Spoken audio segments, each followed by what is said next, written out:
Et si je te disais que laisser ton bébé accroché à son placenta pendant plusieurs jours pouvait être nuisible pour le démarrage de ton allaitement et ta récupération, comment cette méthode est devenue en fait un phénomène qui incarne la revendication, l'acte militant de la naissance naturelle, en fait malheureusement je crois qu'il y a un gros malentendu en termes de physiologie sur ce sujet-là. La promesse du Lotus Birth, juste pour te rappeler si tu n'as jamais entendu parler de ça, c'est d'avoir une connexion prolongée avec son bébé, quelque chose de plus subtil, énergétique, une transition douce.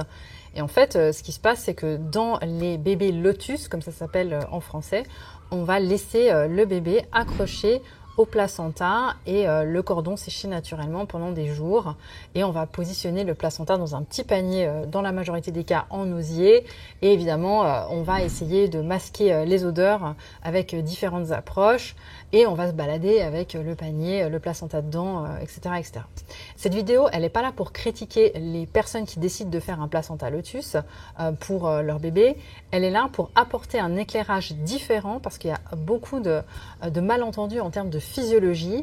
Et en tout cas, moi, dans mon approche, je déconseille le placenta lotus pour deux raisons très simples que je vais t'expliquer dans cette vidéo. Alors déjà, ce qu'il faut savoir, c'est que ce phénomène a émergé surtout dans les années 70, dans un mouvement un petit peu militant anti-médicalisation des naissances.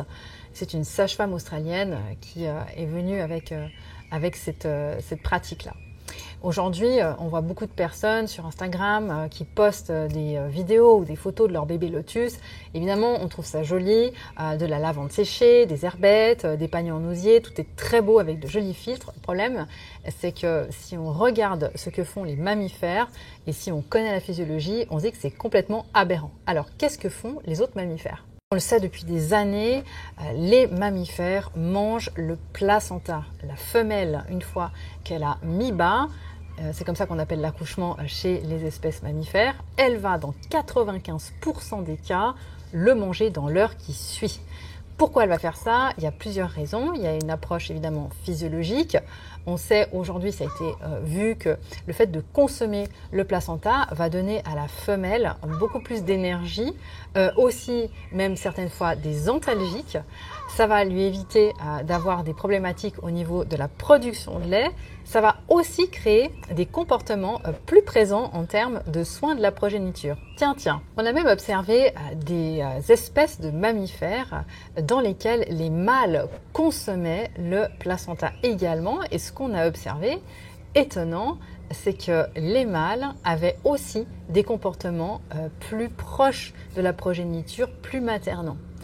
On sait que le placenta est une bombe hormonale, on sait qu'il y a beaucoup de zinc, beaucoup de vitamines, de la B12 notamment, du fer à gogo, des cellules souches, bref, le placenta est une bombe vitalisante pour la mère.